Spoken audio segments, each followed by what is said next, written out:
अगर आपको पता चले कि आप 2001 के संसद हमले का भी दौर है ना, जब देश की संसद को रेहन पर रखने की कोशिश हो रही थी। इसलिए सतर्कता ज़रूरी है, सवाल पूछे जाने भी ज़रूरी हैं। अभी आज जब मैं ये बातचीत रिकॉर्ड कर रहा हूँ, कुछ दिनों बाद पीयूष गोयल के मंत्रालय की तरफ से हम बहुत सारे लोगों को आमंत्रण मिला था, उसमें संसद की विजिट और बातचीत बहुत सारी चीज़ें शामिल थी। इस तरह की तमाम विजिट्स को अब कैंसिल किया जा रहा है। इससे पहले भी 1974 में जो है वो 3 बार इस तरीके की घटना हुई और रतन चंद्र गुप्ता करके एक व्यक्ति थे, वो 2 पिस्तौल और बॉम्ब लेके आ गए थे सदन में। और उसके बाद जो है विप्लव बासु वो आ गए थे, सत्येंद्र जीत खंजर लेके आ गए थे और नारेबाजी किए थे। 1999 में जो है बद्री प्रसाद और पुष्पेंद्र जो है वो पब्लिक गैलरी से कूद गए थे, इसी तरीके की घटना हुई थी। मैं पार्लियामेंट अटैक जो हुआ था 13 दिसंबर 2001 को, उसको अभी नहीं कह रहा। ये घटनाएं हुई हैं, इन पर भी कार्रवाई हुई है, जो कार्रवाई अभी हो रही है। लेकिन सवाल यह है कि लगातार जो है टेक्निक बदलती जा रही है और जो लोग आ रहे हैं वो पुरानी टेक्निक के साथ आ रहे हैं। टेक्नोलॉजी बदल गई है, फेस मैपिंग की जाती है, उसके आधार पर डेटा है। आप पूरी फुल बॉडी स्क्रीनिंग होनी चाहिए। तमाम तरीके के इक्विपमेंट नए पार्लियामेंट में लगे हैं। अगर ये पुरानी पार्लियामेंट में होता तो मैं एक बार फिर भी मान लेता कि कहीं ना कहीं गलती रह गई होगी। ये नए पार्लियामेंट की है। और दूसरी चीज, पहले राहुल जी बहुत लंबे समय तक उन्होंने लगभग 25 साल से ज्यादा जो है वो संसद को कवर किया है। पहले पार्लियामेंट्री सिक्योरिटी के जो लोग हैं वो गैलरीज में बैठते थे और वो ध्यान देते रहते थे कि कोई व्यक्ति गलत तरीके से तो नहीं है, कोई बुक पढ़ रहा है या कोई चीज किसी भी तरीके की कोई गलत पोजीशनिंग के साथ भी बैठा तो उसको टोक देते थे, आप ऐसे नहीं बैठ सकते यहाँ पे, चाहे वो मीडिया गैलरी हो या विजिटर गैलरी हो या चेयरमैन या स्पीकर की गैलरी। और अगर कोई व्यक्ति चप्पल भी पहन के जाता था तो उसकी चप्पल उतरवा देते थे, कहीं वो चप्पल ना फेंक दे, डर से। और उनका वो लास्ट पॉइंट पे खड़े होते थे, 2 लोग होते थे, एक इधर एक इधर, वो पूरी तरीके से जो विजिटर है उनके ऊपर ध्यान रखते थे। अब ये जिम्मेदारी जो है दिल्ली पुलिस को दे दी गई। 8 दिल्ली पुलिस के जो सुरक्षा कर्मी हैं उनको सस्पेंड किया गया है। एक घटना हुई थी, राहुल जी को पता होगा, जब पार्लियामेंट में अटैक हुआ तो कीर्ति आजाद और हरिन पाठक, एमओएस गृह राज्य मंत्री थे, वो दोनों गेट नंबर 2 के बाहर खड़े हुए थे। और कीर्ति आजाद थोड़े से, क्योंकि लंबे चौड़े भी हैं, तो जब पार्लियामेंट अटैक हुआ और आतंकी घुस गए तो 2 सिक्योरिटी कर्मियों ने उनको धक्का दिया, उनको और हरिन पाठक को। कीर्ति आजाद ने उनके ऊपर गुस्सा किया और कहा कि तुम्हारी हिम्मत कैसे हुई ये करने की। तो उसने कहा, साहब आप अंदर चले जाइए, मुझे दरवाजा बंद करने दीजिए, आतंकी घुस गए हैं, आपको जो भला बुरा मुझे कहना है, जो गाली देनी है वो बाद में दीजिएगा, अभी कृपा करके आप अंदर हो जाइए।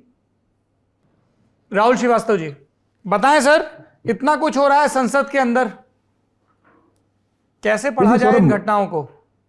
देखिए सौरभ, ये जो लेटेस्ट घटना हुई है, अगर जैसे हिमांशु और जतिन दोनों ने रिलेट किया, तो ये मामला की प्रोटेस्ट पार्लियामेंट के अंदर आकर के करना, it started sometime on December 21, 1967 में पहली बार हुआ था कि राज्यसभा के अंदर कुछ नारे लगे गए विजिटर्स गैलरी में और कुछ पैम्फलेट फेंके गए।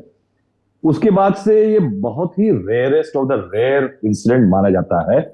और उसमें यानी अगर हम कहें कि सिक्योरिटी की चूक और किसी पे ब्लेम गेमिंग, लेकिन मुझे मालूम है कि 1990 की बात है कि एक सांसद हुआ करते थे एक पॉलिटिकल पार्टी के, अभी वो बिहार में बड़े जोर शोर से जेल से निकाले गए और एक बहुत उनके बारे में लेकर के काफी एक पॉलिटिकल एटमॉस्फेयर बना।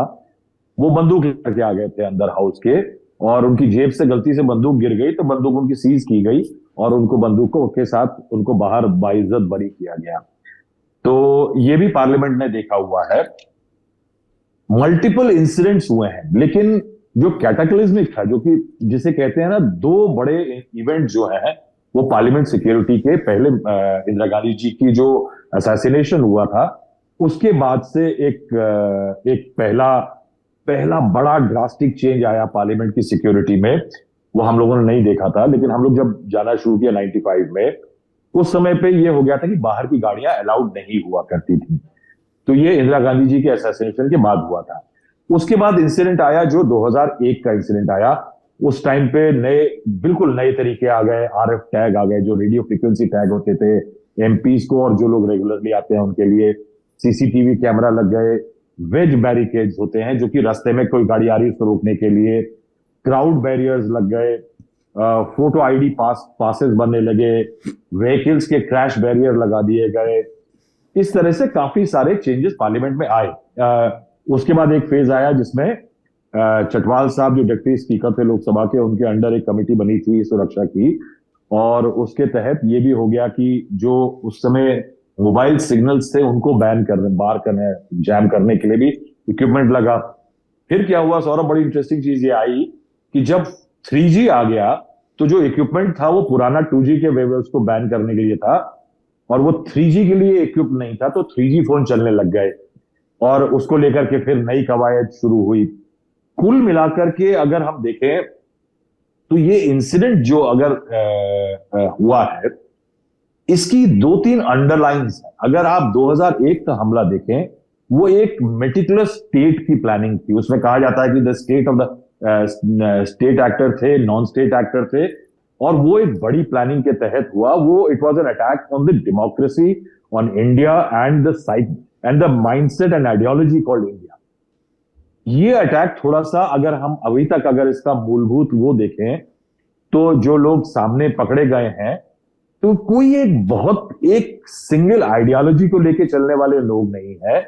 ये मामूली प्रोटेस्टर्स हैं, वो कुड हैव बीन, जो कि जंतर मंतर पे भी प्रोटेस्ट करते थे। क्योंकि अगर आप 2001 के आतंकियों को देखें तो वो जंतर मंतर पे प्रोटेस्ट करने वाले नहीं थे। ये वो लोग नहीं है जो किसी चीज से खिन्न है कि नौकरी नहीं है या इन सब चीजों पे नाराज हैं। वो देश पे हमला नहीं करना चाहने वाले। जिस तरह से उनका अगर बातचीत, अगर उन लोगों से जो दिल्ली पुलिस से इंफॉर्मेशन आ रही है कि अगर आप नीलम जो पकड़ी गई है उनके उस पे सोशल साइट्स पे जाएं, तो अंबेडकर प्रगतिशील आजाद युवा संगठन नाम का एक वो चलाती हैं, भगत सिंह से प्रेरित हैं, MA हैं, BEd हैं, MEd हैं, MPhil की बात हो चुकी है, फार्म लॉज पे प्रोटेस्ट कर चुकी हैं। ललित झा साहब जो पकड़े गए हैं, सरेंडर जिन्होंने किया, वो बिहार से हैं, कोलकाता है, बीजेपी की नीति के खिलाफ है। सुभाष चंद्र बोस, फिडेल कास्ट्रो, चंद्रशेखर आजाद के भक्त हैं। महात्मा गांधी की फोटो नोट पे ना लगे, उसकी जगह सुभाष चंद्र बोस की फोटो चाहते हैं। सागर शर्मा है, वो अपने आप को मौन ज्वालामुखी सोशल मीडिया पे कहलाते हैं। महाभारत कृष्ण रील डालते हैं इंस्टाग्राम पे। अमोल शिंदे जो महाराष्ट्र के हैं, वो भगत सिंह के भक्त हैं। कहा यह जा रहा है कि ये भगत सिंह के फैन क्लब के जरिए मिले, तो इनको भगत सिंह वाला एक एलिमेंट दिखता है। हालांकि इसमें भगत सिंह जैसा दर्शन ना हो, किसी भी किस्म की मूर्खता करना और भगत सिंह जैसे महान क्रांतिकारी की ओट लेना, ये बहुत आसान होता है कि भगत सिंह मान जाए। मगर व्हाट भगत सिंह वाज, भगत सिंह क्या थे, उसको पढ़ने लिखने की जरूरत नहीं। लेकिन सौरभ, मैं जो कह रहा हूं कि इसमें एक बड़ा इवेंट जो ये हो गया, क्या सौरभ 6 लोग मिलकर के सड़क पे प्रोटेस्ट करने की जिनकी जरूरत है, वो पार्लियामेंट को एक प्रोटेस्ट का साइट बना सकते हैं अंदर को? सौरभ, ये एक मूल क्वेश्चन है कि क्या जो हमारे तसव्वुर में चीजें हैं जिनको हम अनटचेबल कहते हैं, कि हम सड़क की प्रोटेस्ट को पार्लियामेंट के अंदर ले आएंगे? सौरभ, ये एक पॉलिटिकल डिक्लाइन है, एक डेमोग्राफिक डिक्लाइन है। नेता सड़क की लेवल की पॉलिटिक्स को पार्लियामेंट के अंदर ले आए हैं। नेता सड़क पे जिस तरह की बैनर, होर्डिंग, पोस्टर दिखाए जाते हैं, वो पार्लियामेंट के अंदर दिखाते हैं। क्या उसका इंपैक्ट पब्लिक पे नहीं पड़ेगा सौरभ, कि एक ऑर्डिनरी सड़क पे जो प्रोटेस्ट हो सकती है वो आप पार्लियामेंट के अंदर ले आए? आपको अगर याद हो, दिसंबर 24, 2012, दिसंबर 24 अगर मैं गलत नहीं हूं, तो निर्भया कांड के बाद एक जो प्रोटेस्ट 8 बजे सवेरे शुरू हुई थी, वो शाम आते आते मैंने आंकड़े निकाले हैं उस टाइम के, कि सौरभ उस दिन जब प्रोटेस्ट हुई थी तो करीब 10 बार दिल्ली पुलिस को लाठीचार्ज करना पड़ा था। 35 लोग इंजर्ड हुए थे। 250 tear gas shell India Gate के पार्लियामेंट के आसपास के एरिया में चले थे। कुछ लोग राष्ट्रपति भवन की तरफ जा रहे थे, वहां पे जो बैरिकेड लगे उनमें आग लगाई गई थी। उसके गेट पे चढ़ने लगे थे। जी, दीवार पे चढ़ रहे थे पार्लियामेंट की, और साउथ ब्लॉक की दीवार पे चढ़ रहे थे। क्या है कि प्रोटेस्ट नागरिक का हक है, अपने अपने अपने अपने हक की लड़ाई के लिए, किसी और के हक की लड़ाई के लिए, देश की वैल्यूज के लिए। लेकिन क्या मैं उस प्रोटेस्ट को पार्लियामेंट के अंदर ले जाऊं? पार्लियामेंट के अंदर एक बदलाव जो जतिन और हिमांशु ने नहीं बताया, एक बड़ी इंटरेस्टिंग चीज हुई है सौरभ। मैंने पार्लियामेंट के अंदर की जो नई लॉबी बनी है ना, उसकी हाइट उतनी नहीं है जो एमपीज लॉबी सेक्शन है उससे, कि वहां से कूदना थोड़ा आसान हो गया है। क्या है, जो पुरानी बिल्डिंग की लॉबी थी वो ज्यादा ऊंची थी। पता नहीं राहुल जी, मुझे तो ये वाली भी बहुत ऊंची लगी है ना। इतना मतलब ठीक ठाक हाइट होगी, कम से कम मेरे ख्याल से 24-25 फीट से ज्यादा की हाइट होगी जी। लेकिन पुरानी वाली की हाइट काफी अच्छी थी, वहां से कूदना उतना आसान नहीं था जितना कि होता है। लेकिन अगर आप इस पूरे प्रोटेस्ट को देखें तो मैं एक छोटा सा आपका टाइम ज्यादा लूंगा कि मई 5, 1994 को प्रेमपाल सिंह सम्राट नाम के व्यक्ति ने कूद लगाई पार्लियामेंट के अंदर, लोकसभा में। उन्होंने थोड़े से नारे लगाए, 11:20 पे इंसिडेंट हुआ और उनको कस्टडी में लिया गया। उसके बाद क्या राजनीति हुई सौरभ? उस पर कतई राजनीति नहीं हुई। मुकुल वासनिक, जो कि minister of state for parliamentary थे, मंत्री भी नहीं थे फुल फ्लेज कैबिनेट के, एक मोशन मूव करते हैं जिसमें वो कहते हैं कि ये लोग जो है, जो कूदे शख्स, he is guilty of contempt of the house.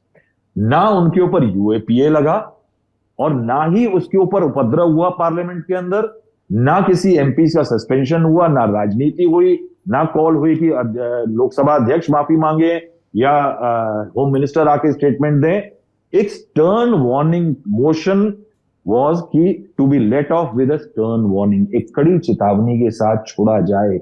ये उस समय पे हमारी पार्लियामेंट के अंदर हुआ।